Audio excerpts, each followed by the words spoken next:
Hello, everyone. Welcome, all my Facebook guests, and welcome to all of our Believe Radio guests. We are live here from the Believe Radio station. We are Believe Radio Bay Area. I am your host today, Denese Dillihant, and I have a phenomenal guest today on my show, Millennial Marriages. I have an amazing guest today. I'm excited to introduce him. He is not only a man of God, he is a father, he is an author, he is the light of my life, the love of my life, and I'm excited to introduce you all to my amazing husband, Pastor Henry Dillihant. How you feeling? Tired. Are you? Yeah, Why? because I'm old. Well, I'm ecstatic to have you here as a guest today. We'll be talking, letting the world know a little bit about our love. I picked today's topic to be what's love got to do with it in light of the beautiful, the legendary, as Tina Turner going home to glory for a lot of our audience. Yeah. Her passing caught us all by surprise.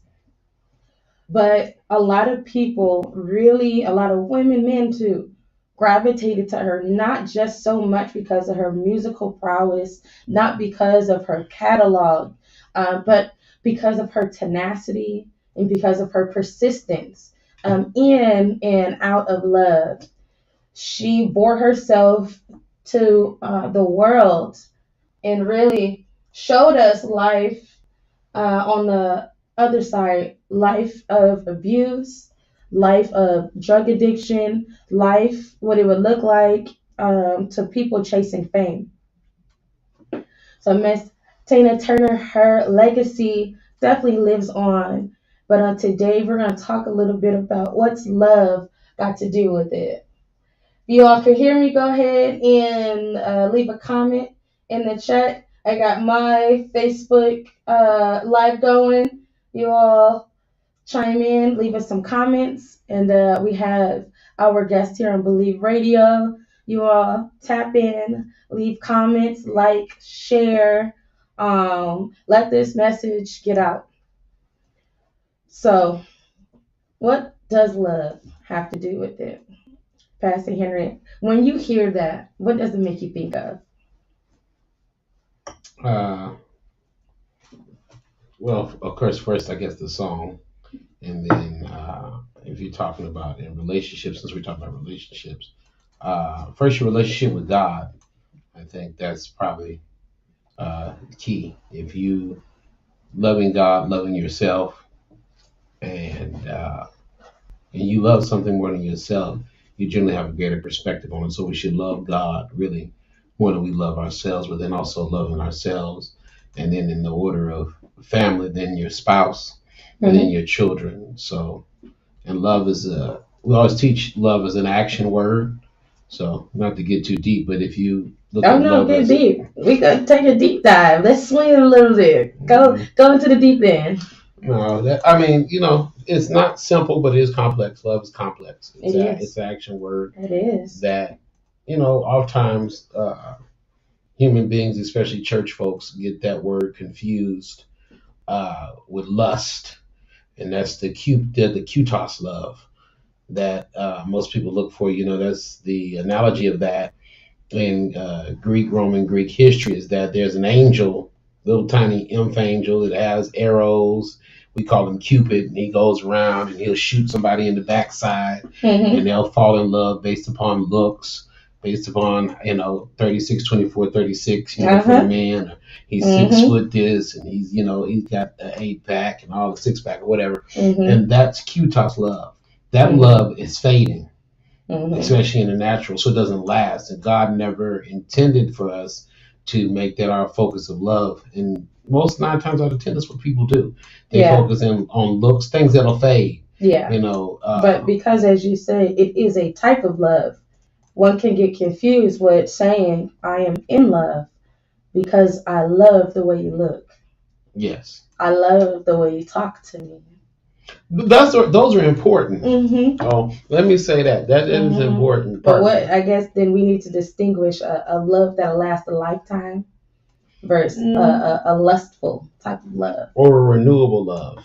Oh, I like that. So I like that's that. something I I like learned. that. I don't know about everything is not always, so barring absolutes. Mm-hmm. It has to be renewable, regenerable, be able to be regenerated.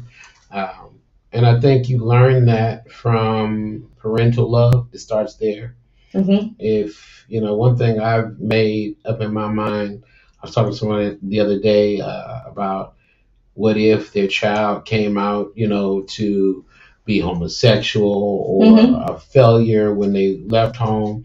And I said, well, if you really love that child, you always tell your child you can come back home.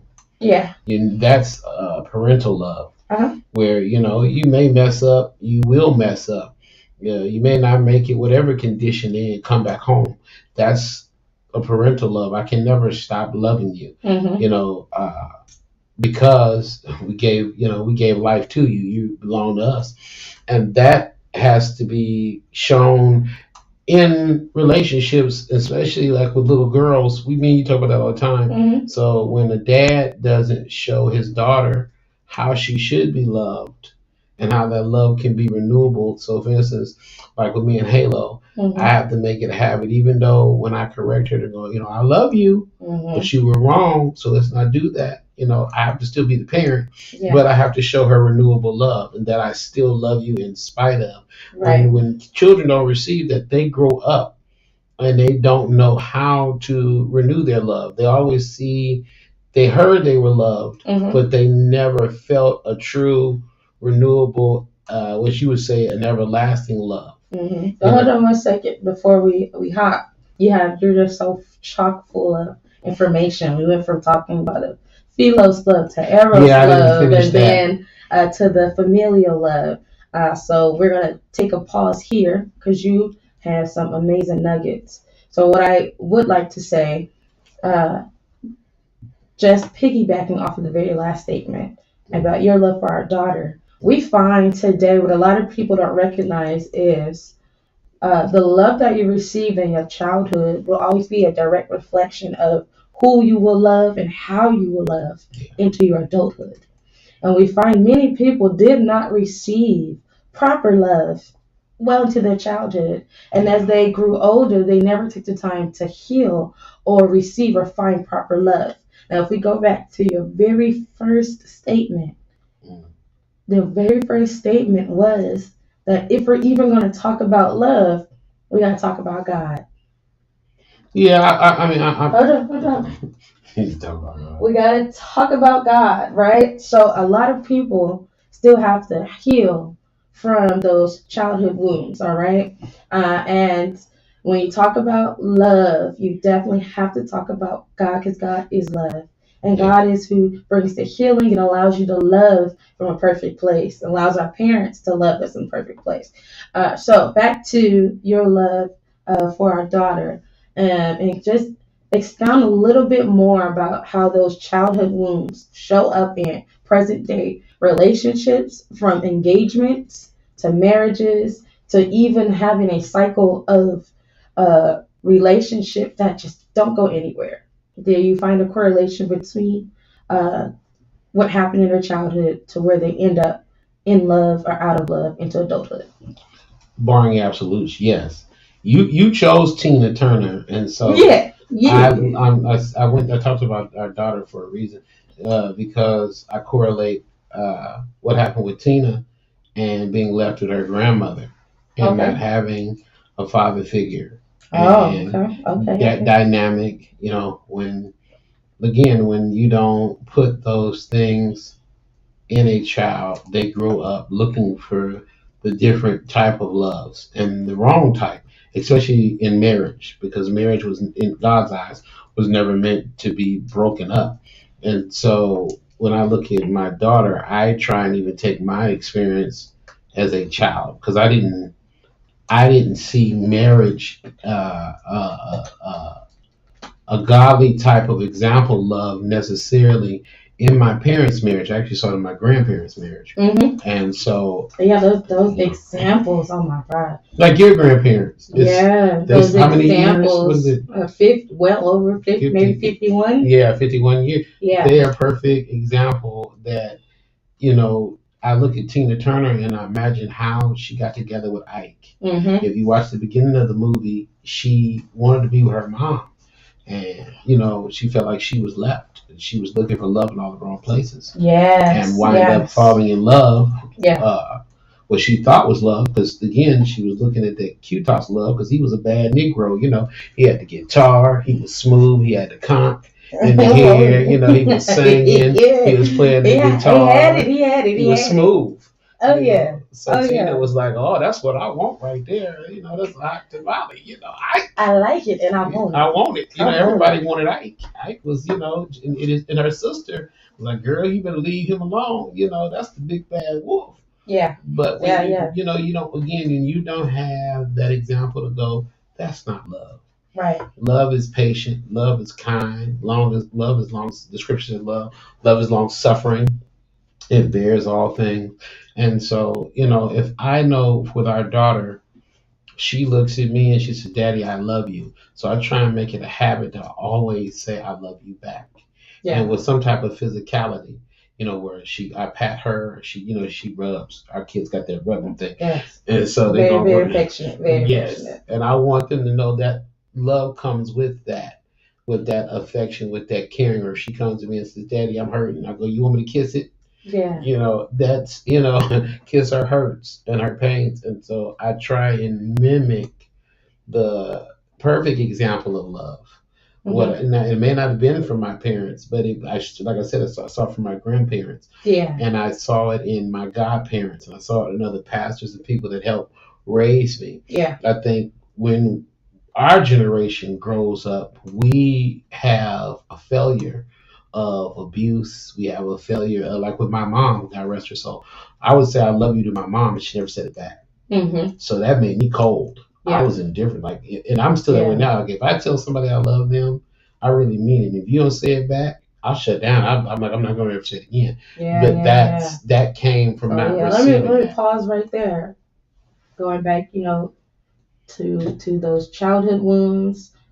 So you mentioned seeing examples of good relationships. Many are not afforded the opportunity to see amazing relationships, amazing marriages. They're just not afforded the opportunity to see that. So they have to mirror what they see or mimic it to, you know, a certain extent. But then you also mentioned your mother being emotionally unavailable to you. So we find that she was emotionally available. She just wasn't. she wouldn't say "I love you." Yeah, she wouldn't. It wasn't. That's a distinction. That is an emotional. It's a verbal way of showing a type of emotion. Yeah. I wouldn't say she wasn't. She showed emotions. It just wasn't. It wasn't that love. That love. Yeah. That, you know, that I was looking for. That we would say, like, today would be the ideal way that a black boy would need to be loved by their parents, you know, in order to show up in relationships like in a proper way. Because there are studies that say that boys who grow up with emotionless or emotionally unavailable mothers tend to get in relationships where they too mirror and be, you know, unemotional or, you know, not know how to tend to their wives or their counterparts' emotions. Yeah. That's true. Barring absolutes, I think there are people that grow up and say, "Well, I'm not going to be that way. I'm going to give out as much love as I can give because I never received it that way from that particular person." But that's why God gives us engrafted love. And I think that's important because she had her grandmother. She had engrafted love. And at some point, you have to look for the positives in life to know that's not love and that's not how you should love or receive love. Like I can say, you know, You told me a couple of days ago. He's like, you got to be careful what you say to her, because you're gonna mess her up. With certain things, because she's so smart. Talking about our oldest daughter, because we got two. I don't want the baby Yes. to see this and get mad and crack somebody upside the head. So, you have to, something inside of you has to snap on and say, that's not how I want to love, and that's not how you should be loved. And there's always an example of growing out of certain situations. Again, looking at Tina Turner, at some point in her relationship with Ike, something snapped on inside of her and said, "This is not love." Yeah. Me being beat, Yeah. me being abused. But for some, that is love. If you grew up like I Toxic. grew up, Toxic. and you grew up seeing, seeing a woman consistently staying with a man that abused her. And you grow up in a house where you tell yourself that that's normal. That then does become love. That then becomes your example. That's why I said, previously, a lot of people don't have those amazing examples of what love truly is and what it isn't. So when you grow up, without a father figure, or with a father figure that is abusive or absent or in jail, or or a mother that's like that as well, you your scope of, or your belief of what love is, it will always start with that until you experience what true love is. But see, can we change the verbiage then? Mm-hmm. Because I don't think that's love. That's Yeah. a misconception of love. Yeah. It's any Actually, attention. that's what you believe. That was the Yeah, verbiage. That's what you believe love is. Yeah, that's why so many Yeah. people end up staying in abusive things, because their mind tells them this is love. Right. Not only just love, but now this is familiar. This is something that I've already Stockholm experienced. syndrome, huh? Exactly. I've already experienced. I'm comfortable with this. I've seen this. I know this, and I've seen this, played out, and I've seen that person get abused, but I also see them get praised and get gifts and get love, and then the person stays. So to some people, love is simply staying through everything. Well, I look at the older again. Your grandparents, my grandparents, they wasn't getting divorced for nothing. They didn't care what you said. They was married. They was gonna stick it out through the black, the blue, the yellow, and the green. And if you mess with either one of them, they really would show you love, because they could fight, they could argue, and they could talk about when you couldn't mess with them. Yeah. Like my grandparents, we never won. We never knew they fought. I never, you wouldn't know. But if you mess with my grandfather, my grandmother, my grandfather's gonna kill you, and vice versa. They didn't, that they had something that this generation does not have. And I'm not saying to stay in an abusive relationship. Right. I think, looking back at, since you chose Tina, Sister Turner, if something doesn't snap on inside of you at a certain point in your life where you can say, my father raised me to be toxic, but that's not love. Right. There is a certain innate morality in everyone that God gives everyone, and they know something's wrong. And for her, it was actually an empowerment of becoming Buddhist, where she snapped on and said, "This is not life, because love is life, and life is love. If God has given us life." And that's when you realize you're not living; you're actually dying. Yeah, I was gonna say it's almost impossible to know what love is if you don't have something to counter it. So basically, if you're in an abusive relationship, you've seen that your whole life, you're in that, and you think that this is love, that moment where something is snapped or something changes is when you're introduced to true love. And for Tina, it was Buddhism, and for a lot of our young women now, it's coming to Christ and finding out love outside of just sex, love outside of just somebody who can give you stuff or give you a car, put you in a house. Love is somebody caring for your total well-being. You Yeah. know, somebody coming alongside you saying, "I want you well by any means necessary." And if I'm the one that is keeping you from being well, I'll leave you. That's love. It can be in a totality. I think my picture as of love was my dad's hug, and I talk about it a lot because I watched him do Well, it. let's distinguish. Let's distinguish because we talking about. Let's talk about in a relationship between a man and a woman. Let's Mm. stick with that. Because you started off saying all the different types of loves, but Yeah, again, we are talking about Tina Turner. We're talking about abusive relationships and talking about what love is and what love is not. So we're going to stick with man and a woman. What love is, what love isn't. What are some of the signs? but you have to have at some point you have to have that example of love. I'm you. I could imagine. But I just said I you know don't. you. You don't need it. Well, You don't need to see it because, like I said, if you come into contact with Christ, who mm, is love. yes, I don't think there is pure love outside of Christ. There is no love outside of Jesus. you're They're correct. all a light or something that tries to mimic that. Yes, So, but your contact. That's what he put us here on earth hmm so that we can be the point of contact. hmm That's why he said, "When you have love for one another, by this shall all men know you are my disciples." You a person you can't love one another without Jesus.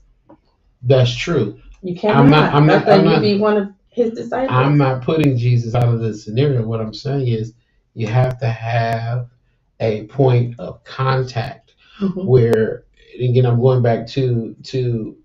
As in, you have to have an example in order to know how to get in a Well, let me relationship let and me love someone let me correctly. let me use science. Let me use Okay, science real because quick. I would have to disagree with Well, that. you can But go disagree. ahead. This is Go ahead. America, We're Go making ahead. America great again.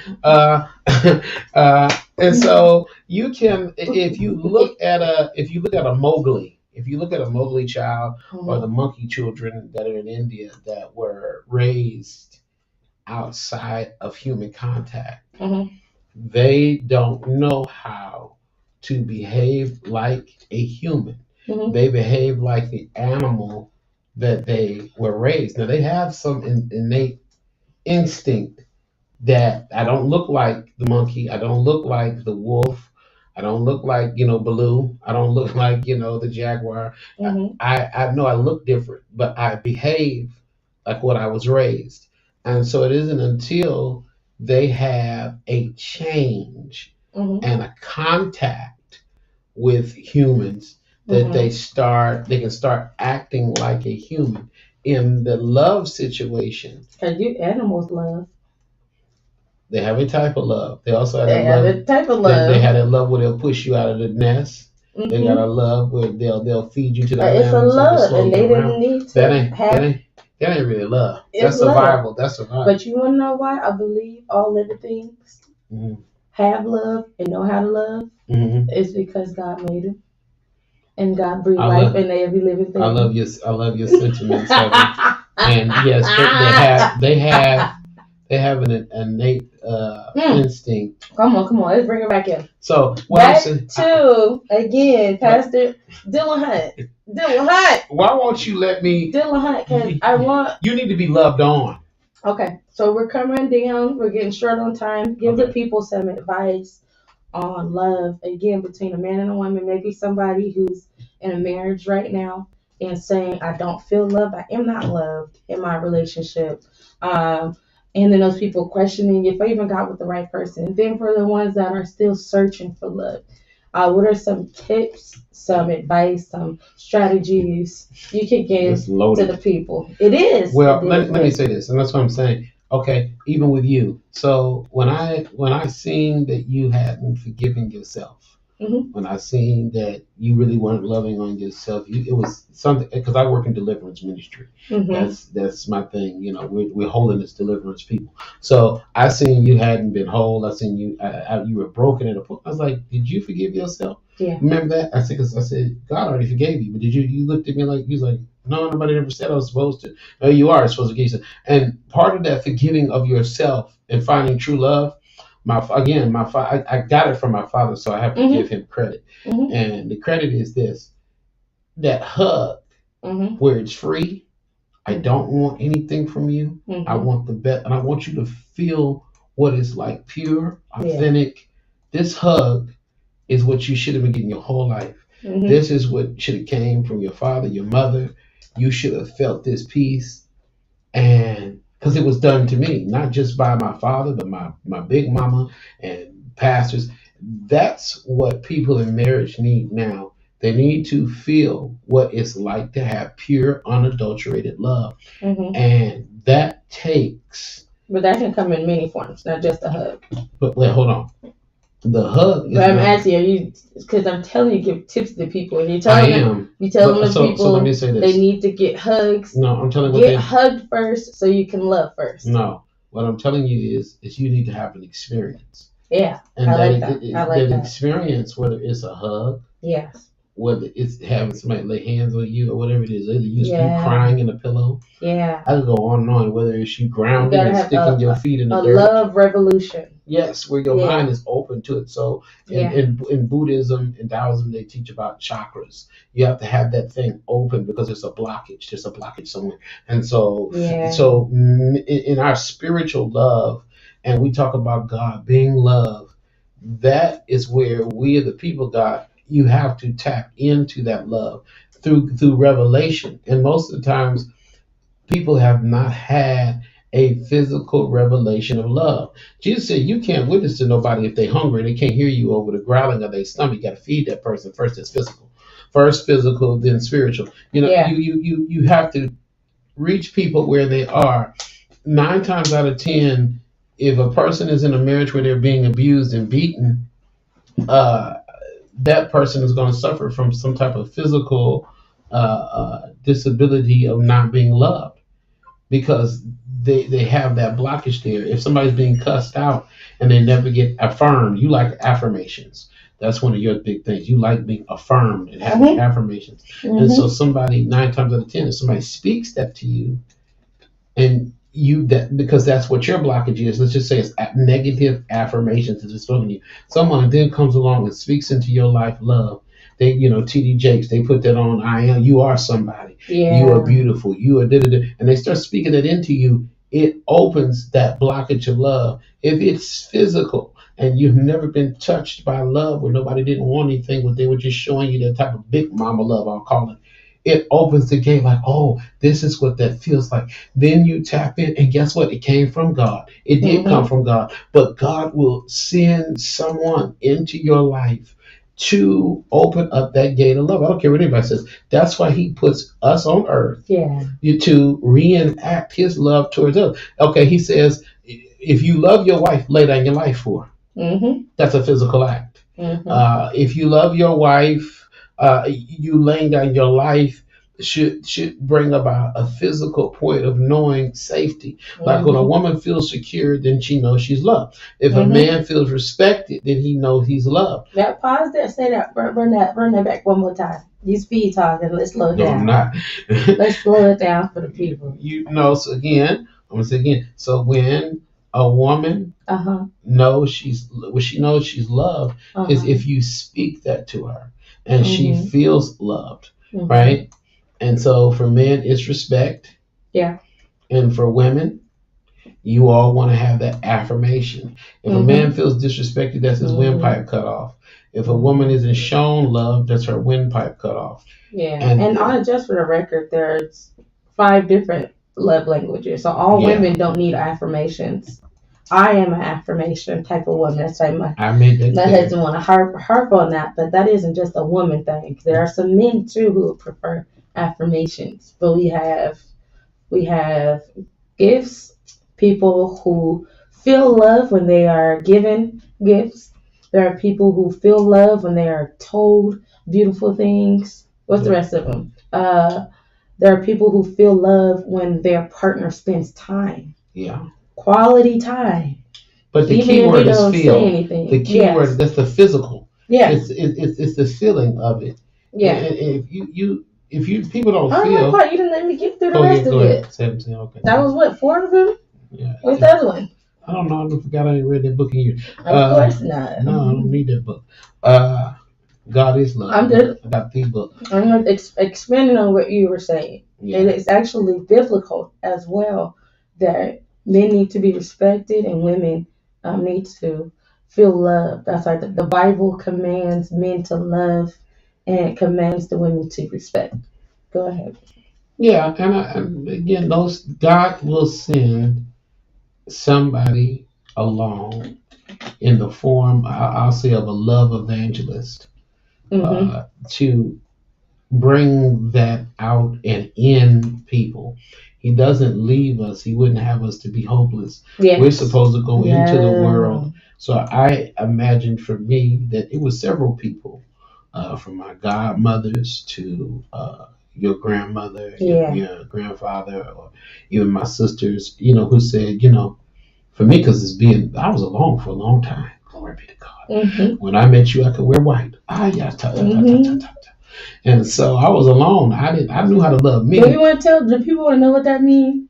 What? Did I could wear white? Does everybody know what that means? Yeah, I was a virgin for real. I mean, I was unspoiled, untouched. You was a virgin till when? Till I met you. How old were you? 30. And somebody did something to me. I have a story to tell. So, before having even that type of love, what you're saying is you experienced a pure love from various people that God allowed to come alongside you in your walk in life. I had it, but I didn't know how to love. I'm still learning. That's what I'm telling you. I was alone. Yeah. I was alone. But you still had it. You had examples then. Yes. And so you had examples, and you had people come alongside you, hug you. You had your father that hugged you. You had different women in the church that loved you unconditionally. Right. You had people that never gave up on you, despite all the things you did throughout your childhood, your teenage years. You felt all these different other types of loves. What you're saying is you're still lacking a different level of love. Yeah, I didn't have spouse love. I didn't, because that wasn't part of. I wasn't even looking for a spouse. I was holding this of hell. I was preaching all around the country. I wasn't thinking about falling in love with nobody and getting married. I was minding my own business, do what the Lord told me to do. And then here you come along, messing up things. On a serious, I didn't know how to be in a love marriage relationship. I knew what it looked like. I knew what it felt like, but I didn't know how to do it. And so it took, somebody to open that up for me. Yeah, it took an experience. It took you encountering something you had never encountered before. Right. That literally changed everything about the way you looked at life, the way you experienced life. From what I was told, when I came into my husband's life, he was preaching heaven to hell. He was sending everybody to hell. He was God's preacher. He was God's preacher, but he lacked, even in some of his delivery, he lacked a different level of love. When I came into his life, every message after that was God, love, love, love, love, love. I love you, and you, and God is love, and love is good. It's real good. It's better than good. It was good. You know what? Don't defame my kid. You know what? No, she see that's that love. It was love on a different level, and then it was reciprocated. But even in that, we found out in marriage that it would take more than just love to maintain what we were building. It would take more than saying I love you in the morning, and more than good sex to maintain a marriage, especially when you have children, you have jobs, you're in ministry, you have life. So what can you speak towards that? Because then that goes back to our title, what's love got to do with it? Before you answer that, everyone watching here, tuning in, I want to remind you, we are tuned in to Millennial Marriages with your favorite millennial, your host, Denese Dillihant. Our guest today is Henry Louis Dillihant III, pastor of First Union Missionary Baptist Church. If you'd like to be a guest here on this radio station, Check out the tag at the bottom. Go ahead and email me at Believe Radio Denise. I believe that's at Gmail, believeradiodenise@gmail.com. Come be a guest on the show. We'll talk about all things from love to all things millennial. And we'll have a great time. All right. Back to our question, and we're gonna wrap this thing up for y'all. We're gonna maybe go another 10 minutes. This has been an amazing show to have my husband. This has been incredible. It has been fun. And he may be a returning guest, a recurring guest, because he's mine. He's mine. He's mine, y'all. So back to the previous question. So the topic of today's show is what's love got to do with it? Yeah. We come to an impasse. You're in marriage, and we found out very quickly that to maintain a marriage, a lasting type of marriage, that it would take a little bit more than love or just I love yous here and there or words of affirmation. What can you say to that? It takes faith and the ability to let God. You can't. A lot of times we try to force square pegs into round holes. Mm-mm. So you can't do that. You have, and it's not about the other person. It's really a focus of saying, God, change me. And even if it is something completely wrong with the other person, you still, even in marriage, should be working. Even if it is something completely wrong with the other person, it could be a retard. What you trying to say? It could be a complete retard. And I shouldn't say that. I mean, handicapped. And you still have stuff you need to work on you. It's that's you're not.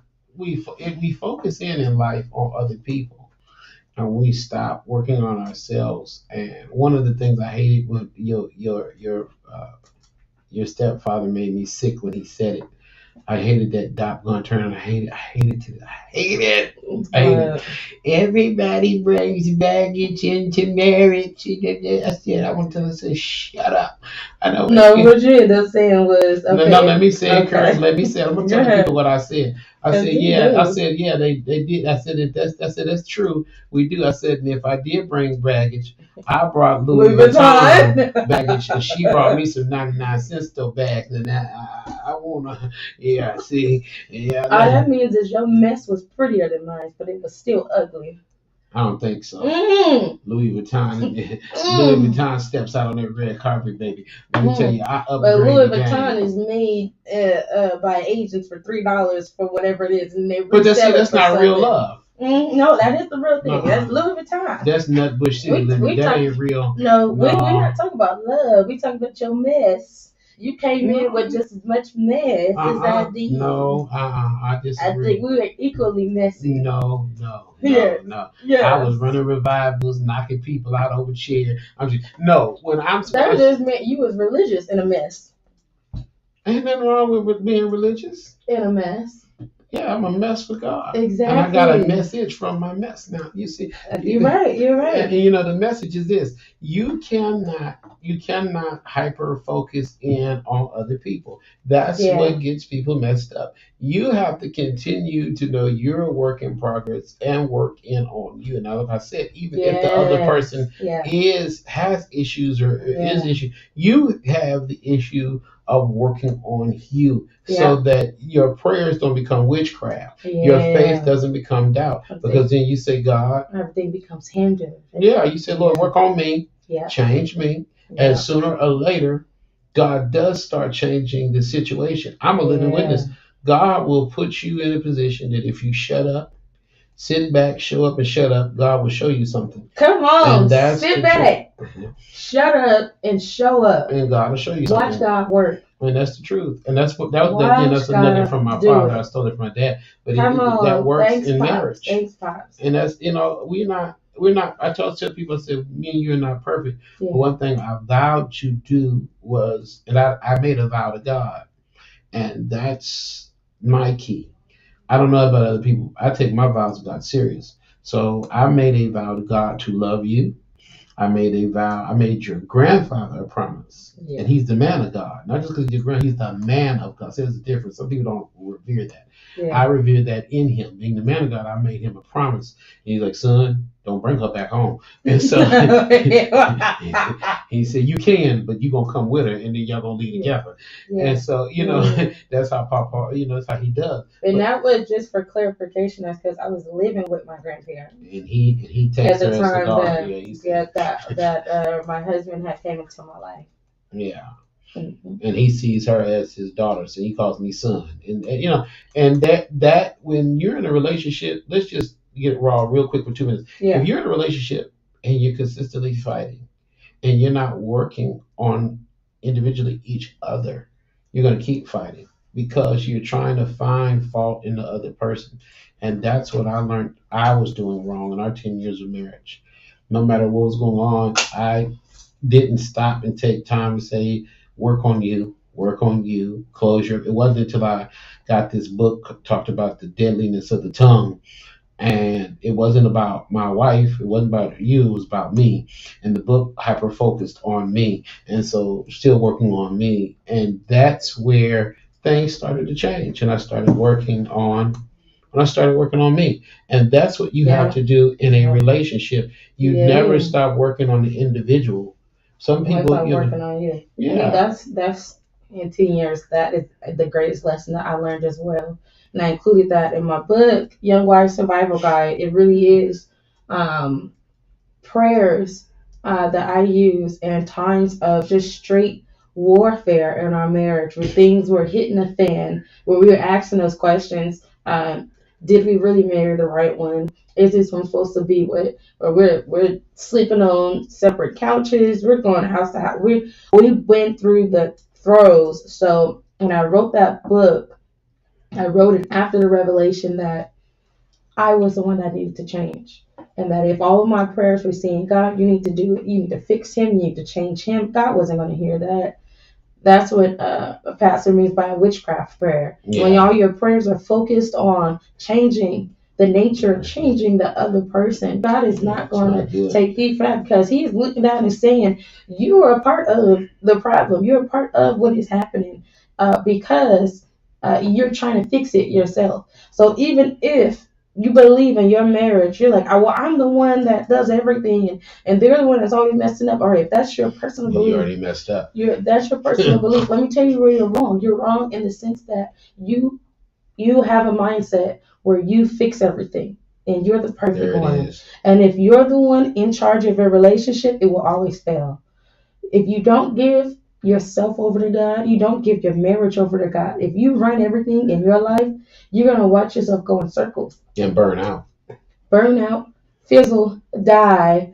We found out in this lifetime, if you try to do it on your own, by yourself, you fail. You can do nothing apart from God. But the Bible says, I can do all things through Christ who strengthens me. But it's through God. So I found out to give myself over to God, give my husband over to God. And I began to focus on, how can I serve my husband in this season where we're both stressed, where we're both going through a lot? How can I serve and make it easier on him? And then, God, how can you hold me up in that and fix my heart in this?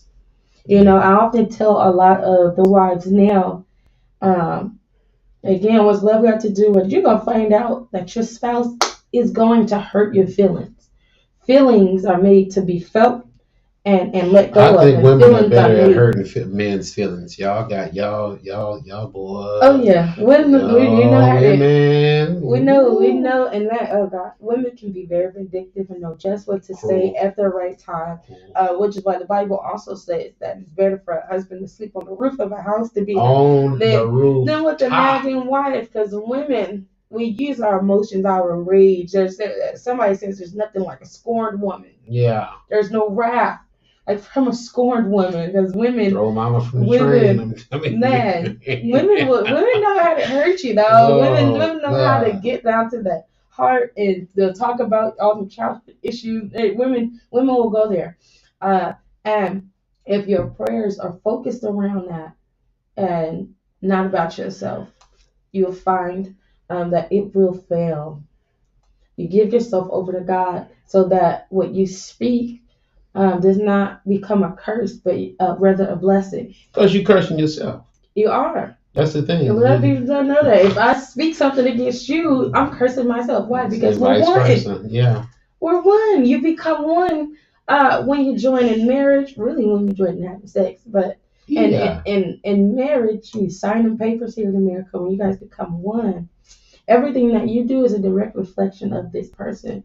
That everything. you say is now your spouse and the one that you're joined with. And that took time for me too to learn that lesson. Again, because I was alone. I wasn't in a relationship. I had one other relationship. I hadn't had sex with nobody. I was dating one other person, and that fizzled. Well, two, and that fizzled. And so it takes time. It did. That fizzled out. She wound up being that was the devil. But it took time. It did. It was Lord. And I didn't, and I had to learn. I had to learn how to be because I didn't know she liked me. I really was so confused. You didn't know who liked you? Me? You. I didn't know what you remember when you first wanted to kiss. I was like, you want to do what? I was confused. Grandma, oh baby, I said this man is so saved, and I'm so not. I'm about to taint this poor man. I was all kind of confusion. I was like, what do you want to do? You want to kiss? And I didn't get any of her cues. I was all messed up. I had to ask him, can I kiss you? Yes. The whole thing was messed. Listen, and it took time. And I tell people, I'm not perfect because my thing is a protector. I go from 0 to 1,000 real quick. So I had to learn that's not made for my wife.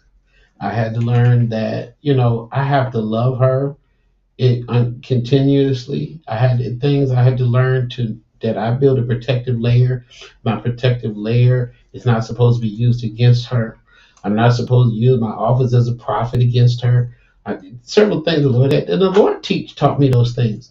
It wasn't necessarily other people, and it was really God. And I spent spending my quiet time, and then having daughters, which I asked her not to have, and she did anyway.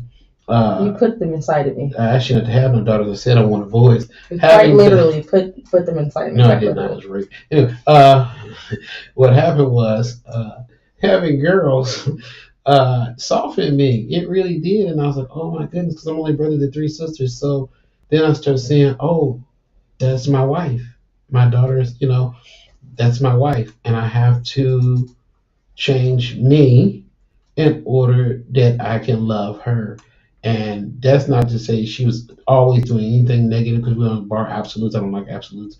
I'm really talking about individuals working on individuals. There's always something you can work on. I think what brought me to a breaking place is when God said, I'm going to get you because you cannot, she just said it, make yourself God in that relationship. And that's what happens. People will lord over people for some reason or another, and that's some type of freakish control thing. Yeah. And so I had to learn that, even if I am the head, she's the neck. And if you hurt your neck, you snap your neck, the brain gonna die. You can't you can't do that. You have to support the neck. You have to, you have to be attentive to it. And her being my neck, literally I try and even every day now I try and find better reasons to better myself for my spouse, not my children, not the church, not the world. I better myself for her. When you want to do that early on, and that's why I said it takes a person to you don't go get sermons for somebody else. You go get them for you. You go get therapy for you. Yeah. If you're doing it, they should have been here. They should have heard it. No. You. It's about me, and I'm not being facetious. That's what I'm saying. I know my flaw. Again, I had to turn things off towards my wife. There are certain things God gave me to be a protector, to be a husband, that are and to be a man rather, that are not necessarily need to be applied towards my wife. And that again, even my mouth, I can't use my mouth against my wife. I can't use, if the Lord, I'm a 3rd-degree black belt. I've trained, I don't know how many different martial arts, but I can't use it against my wife. And I'm saying that to say this: if you know God and you really know Him in the pardoning of your sins, you know that He never leaves us nor forsakes us. And you have to tap into that to be with that person. And they have to tap in. And my prayer was, Lord, make me better for my wife, not make me better than, or Yeah. Lord heal her, Lord get her, and Lord do. The Lord told me if you sit back Yeah. and work on you, Yeah. I'm gonna work on her. And and her grandmother, who's a prayer. When that woman prayed, I use her kind of like a genie, because I'm telling you, if y'all need prayer, make your No. way to All Generations Church in Mm-hmm. Pittsburgh on 35 East Fifth Street. And I just helped some of y'all out for her noonday prayer. But when that woman prayed, things happened. I went to her noonday prayer, and she's very prophetic. She said, "Son, I already know what's going on." She said, "If you be quiet, God gonna deal with that." And then she Yeah. made me pray. And then when I went home, I felt better. I didn't want God to do anything to my wife. One of the worst things I saw happen is when my wife's face twisted up and she got sick, and I started crying. And I said, Lord, don't take her from me, because these kids is too much. I'd be to kill myself and fall out. I got Bell's palsy, half face paralysis, and then Yeah, it was just a slew of sicknesses after that. just kept, and I mean, they had to go do brain surgery on her. So I'm sitting in the basement of the Kaiser crying. No, we weren't fighting or anything. We were in a good space, but I was like, wait a minute, they going inside my wife's brain. I was like, I told her, see that, and you shouldn't wait to that moment to go. I really said, I told her, I said, listen, I can't do this without you. Yeah. This whole thing gonna fall apart. I need you, and I need her, and not just for the children, for me. I need her for me, because that's just I'm being real. And it's like, after talking to so many of my pastor friends, I called everybody, my Bishop Macklin, I called all my moderator, I called everybody. I was like, pray. I need y'all to pray. The Lord said, I got her. Now work on you. Right. And that's what he said that in the hospital, telling me to get my emotions together, because I was trying to hold it together. And for those listening, don't wait. Don't wait till yeah, something tragic has to happen in order for you to live life to the fullest, to love the one that you're with, yeah, to love out loud. We're finding today that it seems like people are just dying at a much greater rate. I don't know if it's just because there's more media coverage now, but people are just dying at a greater rate than any time before. So don't wait. Love on your spouse, because you don't have them forever. And times and moments like that, those trials come to bring you closer. And use help aids. Yeah. Get help aids. Her mom, First Lady Pamela Wright, is a big advocate of help aids, and they do help. That's what my book is about too. People think, and I laugh because they go, "Oh, he talking about his wife." Well, you got to get the book if you think You so. gotta get the book to know. You got to get the book. Let me get the plug in right there. So we are about 3 minutes to the end of the show. And I definitely want you guys to stay connected to Pastor Henry Dillihant, where you can find him and where you can find his book. This man has wrote a phenomenal book called Married, but you should have stayed single. Yeah. Yeah. Check out Pastor Henry Dillihant's book, Married, But You Should Have Stayed Single. You can find it on Amazon.com. Type in his name, Pastor Henry Dillihant. The last name is Dillihant. Leave us a comment or email us if you can't find it and you really want this book, Married, But You Should Have Stayed Single. You can also find Pastor pastoring in the city of San Francisco. You can find him at First Union Missionary Baptist Church. The address there is 1001 Webster Street in the city of San Francisco. Sunday services start at 10:30 a.m. Sunday school is at 9 a.m., 9:30? 9 a.m. 9 a.m. is Sunday school, 10:30 is Sunday service. We have a 12 noon Bible study that you can hear, and you can find Pastor there in San Francisco. Get his book, check out the church, follow him on all social medias from Facebook to Instagram. You'll find him under HD3, Prophet HD3, or Henry Dillihant III. You can find me under Denese Dillihant. I'm on Instagram, Facebook. You can find my book, Young Wives Survival Guide, also on Amazon.com. These are amazing tools. And a workbook. She got a workbook. There's a workbook you can order as well. Again, they're just tips, strategies, things that I learned through the things that I went through. If you read it, you take it in. You won't have to go through as much as I went through. They are prayers, they are scriptures, or things to lean on because things will get hard. Marriage is not easy. Marriage is not It for the ain't for the weak. weak. It ain't for the weak. So we're gonna close out the show. I would give you 30 seconds to get your last message out, but we are shutting down in 30 He's speaking this seconds. Sunday. She's speaking Oh in yeah, you First guys can Union. check me tomorrow at First Union. I'm gonna be bringing a message. All right, love you guys. Again, this is Believe Radio Bay Area. I am your host, your favorite millennial, Denese Dillihant, signing out. Thank you all who tuned in. Email me, believeradiodenise@gmail.com to be a guest. I love you all. Today was amazing. Peace out.